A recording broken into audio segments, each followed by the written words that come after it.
Hello दोस्तों, नमस्कार। रोशन nursing point में आपका हार्दिक स्वागत है। आज हम इस वीडियो में बात करने वाले हैं झारखंड नर्सिंग रजिस्ट्रेशन काउंसिल की तरफ से जो झारखंड में एग्ज़ाम चल रहा है, जीएनएम फर्स्ट ईयर का, जीएनएम सेकेंड ईयर का और जीएनएम थर्ड ईयर का। तो आज का जो हम क्वेश्चन पेपर सॉल्व करने वाले हैं वो जीएनएम सेकेंड ईयर का है, जो आपको स्क्रीन पे दिख रहा होगा। सब्जेक्ट क्या है? Medical surgical nursing first. यहाँ पर आपको दिख रहा होगा ये जो सब्जेक्ट है वो क्या है? मेडिकल सर्जिकल नर्सिंग फर्स्ट है। देख सकते हैं कि आप एग्जाम में किस तरह से क्वेश्चन पूछा गया था, किस टाइप का क्वेश्चन था, हिंदी मोड में था, इंग्लिश मोड में था। तमाम सारी बातें आज हम इस वीडियो में बात करने वाले हैं। यहाँ पे आपको दिख रहा होगा, यहाँ पे देखिए बैच जो ये रहने वाला है, ये जो बैच है कौन सा बैच का क्वेश्चन है? बैच है अक्टूबर 2023 का ये क्वेश्चन है, बैच अक्टूबर 2023। और कितने मार्क्स का एग्जाम हुआ है? 75 मार्क्स का, 75 मार्क्स का एग्जाम हुआ है। यहाँ पे देखिए टाइम जो दिया गया है वो कितना है? 3 घंटा का। सेकेंड ईयर जीएनएम, यहाँ पे देखिए लिखा गया है सेकेंड ईयर जीएनएम का। सब्जेक्ट किया है मेडिकल सर्जिकल नर्सिंग फर्स्ट। चलिए बात करते हैं। क्वेश्चन का जो टाइप था पूछने का वो हिंदी एंड इंग्लिश दोनों में है। यहाँ पे आपको जैसे दिख रहा होगा हिंदी एंड इंग्लिश दोनों में है। आप चाहे जिसमें चाहते हैं उसमें लिख सकते हैं। यहाँ पे देखिए क्या कुछ क्वेश्चन पूछा गया था। सबसे पहले यहाँ क्वेश्चन नंबर 1 से बात करते हैं। यहाँ देखिए क्या लिखा गया है, आंसर द फॉलोइंग क्वेश्चन। यहाँ पे पहले सवाल को ऊपर पढ़ते हैं।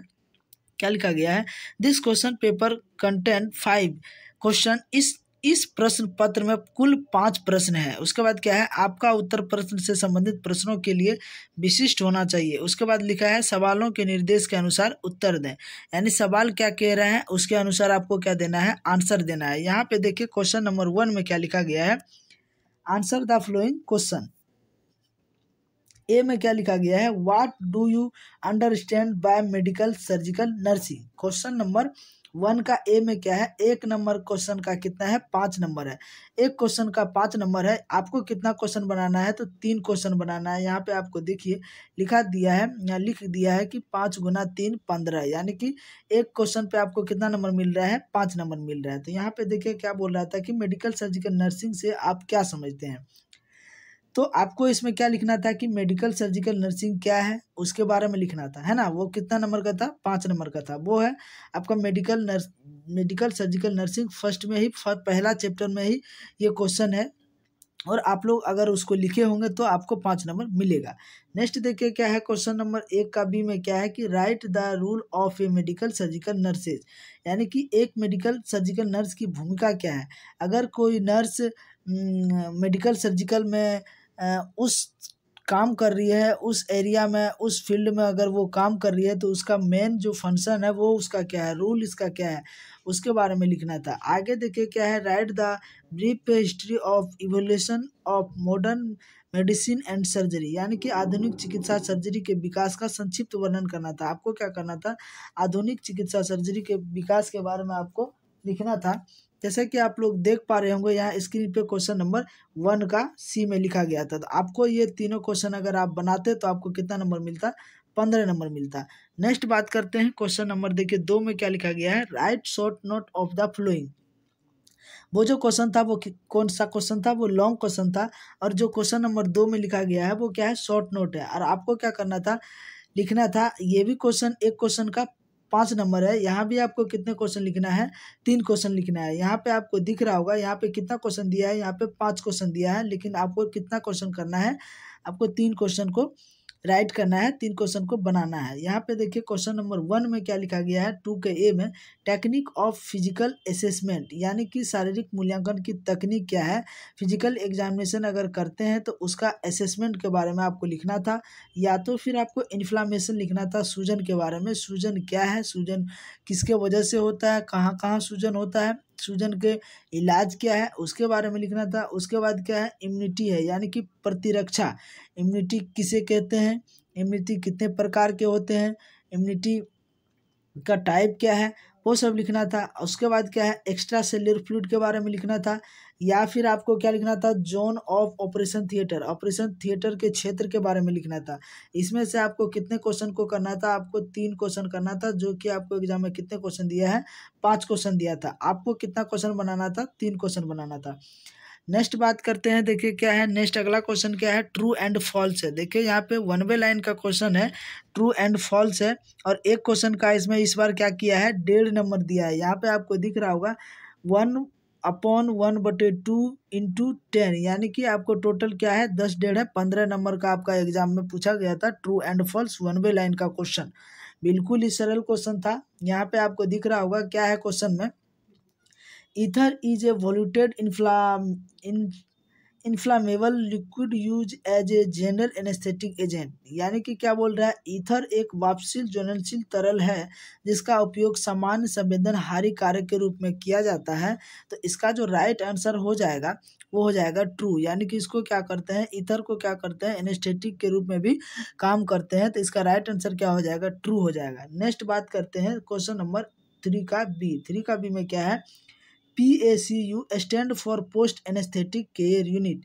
PACU का फुल फॉर्म क्या है, तो PACU का जो फुल फॉर्म है वो हो जाएगा पोस्ट एनेस्थेसिया केयर यूनिट, यानी कि इसका भी क्या हो जाएगा, राइट रहेगा, यानी कि हो जाएगा इसका भी हो जाएगा ट्रू। इसका क्या हो जाएगा, ट्रू रहेगा, यानी कि फर्स्ट का भी ट्रू और सेकंड का भी ट्रू। अब 3 बात करते हैं, सी नंबर में देखिए क्या है, allergy is an important factor causing bronchial asthma.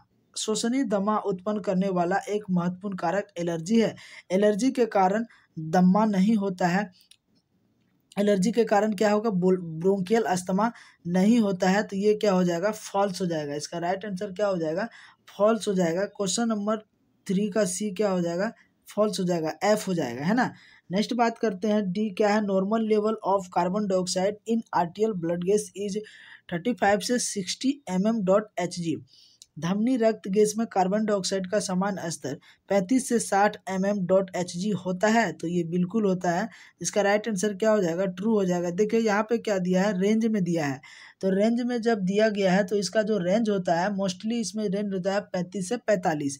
कितना होता है, यहाँ पे ब्रैकेट में हम लिख देते हैं 35 से 45 होता है, लेकिन एग्जाम में क्या दिया है 35 से 60। तो ये क्या हो रहा है, आपका 35 से मिल रहा है, 45 तो नीचे रह गया, लेकिन ये कितना दिया है 60 तक दिया है, लेकिन ये क्या हो जाएगा, ये ट्रू हो जाएगा। यहाँ पे लिखे हैं 35 से कितना लिखे हैं 45, इसका होता है, लेकिन एग्जाम में क्वेश्चन क्या दिया था कि 35 से 60 होता है, लेकिन ये क्या रहेगा, ट्रू हो जाएगा। नेक्स्ट अपन बात करते हैं क्वेश्चन नंबर ई में देखिए क्या लिखा है, constipation is not the complication of nasogastric feeding, यानी कि कब्ज नासा जठर फीडिंग की जटिलता नहीं है। जो कब्ज होता है वो क्या है, नासा जठर फीडिंग की जटिलता नहीं है। तो ये बिल्कुल नहीं है। तो इसका राइट आंसर क्या हो जाएगा, इसका राइट आंसर जो रहेगा वो हो जाएगा ट्रू। इसका क्या राइट आंसर हो जाएगा, ट्रू हो जाएगा इसका राइट आंसर।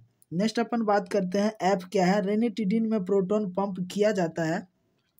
तो रेनिटिडिन में जो प्रोटॉन पंप जो है वो किया जाता है। तो इसका राइट आंसर हो जाएगा, क्या हो जाएगा, ट्रू है। इसका राइट आंसर क्या हो जाएगा, ट्रू है। तो मैंने इसमें बात की है क्वेश्चन नंबर क्वेश्चन नंबर 3 का ट्रू एंड फॉल्स के बारे में, जिसमें ए का क्या हो जाएगा, ए का मैंने क्या लिखे हैं, यहाँ पे देखिए ट्रू लिखे हैं। बी का क्या लिखे हैं, बी का भी ट्रू लिखे हैं। सी का क्या है, सी का तो फॉल्स है। उसके बाद डी का क्या है, तो ट्रू है। उसके बाद ई का क्या है, तो ट्रू है।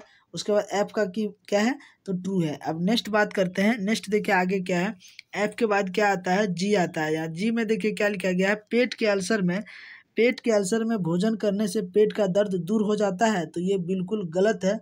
इसका राइट आंसर क्या हो जाएगा, इसका राइट आंसर हो जाएगा फॉल्स, यानी कि ये क्या है, फॉल्स है।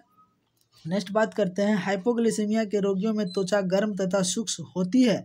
तो ये भी क्या हो जाएगा, फॉल्स हो जाएगा। वो ऐसा कुछ होने जाने वाला नहीं है। हाइपोग्लिसेमिया की वजह से त्वचा गर्म नहीं होता है, ना ही शुष्क होता है। तो इसका राइट आंसर क्या हो जाएगा, एफ हो जाएगा, यानी कि फॉल्स हो जाएगा, है ना। नेक्स्ट बात करते हैं, बोनापन। नेक्स्ट क्या है, ये तो हो गया, उसके बाद ये भी हो गया। अब इसका बारे में बात करते हैं, बोनापन पिट्यूटरी ग्लैंड की कमी से होता है। तो ये हो जाएगा राइट आंसर। इसका क्या हो जाएगा, बोनापन जो होता है वो पिट्यूटरी हार्मोन की कमी से होता है। तो इसका राइट आंसर हो जाएगा ट्रू। नेक्स्ट बात करते हैं, injection Deriphyllin is an analgesic. इसका राइट आंसर क्या हो जाएगा, फॉल्स। एनाल्जेसिक, ये डेरिफाइलिन जो है वो एनाल्जेसिक के रूप में कार्य नहीं करती है। तो डी का क्या हो जाएगा, एफ हो जाएगा, सॉरी जी का क्या हो जाएगा, एफ हो जाएगा। एच का हो जाएगा फॉल्स। आई का भी क्या हो जाएगा, आई का आपका हो जाएगा ट्रू। और जे का क्या रहेगा, ये फॉल्स रहेगा। तो देख लिए होंगे कि किस तरह से एग्जाम में क्वेश्चन आया था और किसका राइट आंसर क्या होगा। अब नेक्स्ट बात करते हैं। नेक्स्ट क्या है, right the terminology of the flowing, यानी कि आपको क्या लिखना था, टर्मिनोलॉजी सबका लिखना था। ये भी 1.5 नंबर का था। आपको इसमें क्या करना था, बस ओनली टर्मिनोलॉजी। एसिडोसिस क्या है उसके बारे में लिखना था। उसके बाद फोड़ा क्या है, फोड़ा तो आप लोग समझते होंगे, एब्सेस को बोलते हैं।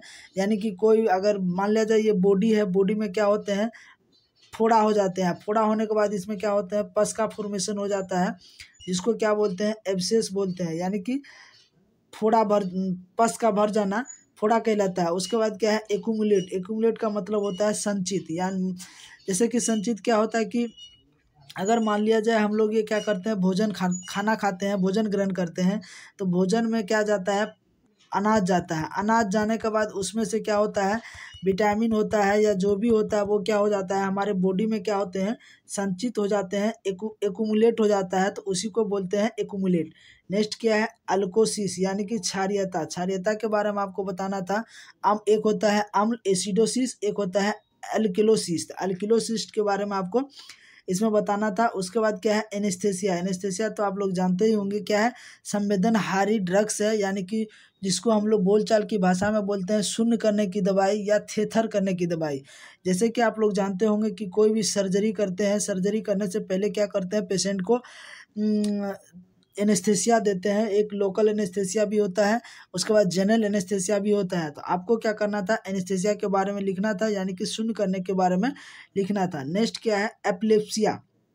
एपिलेप्सिया के बारे में भी लिखना था। उसके बाद क्या है, एडिनोमा। एडिनोमा के बारे में लिखना था। 1 वे लाइन क्वेश्चन है, बस खाली आपको क्या करना था, इसके टर्मिनोलॉजी को लिखना था, इसका मीनिंग को लिखना था। उसके बाद देखिए क्या है, एनीमिया। एनीमिया क्या होता है, खून की कमी, यानी कि हीमोग्लोबिन की कमी हो रहा है, बॉडी में आरबीसी की मात्रा कम हो जा रहा है, उसके वजह से क्या होता है, एनीमिया होता है। तो इसके बारे में आपको लिखना था। उसके बाद क्या लिखना था, एंटीएमेटिक्स।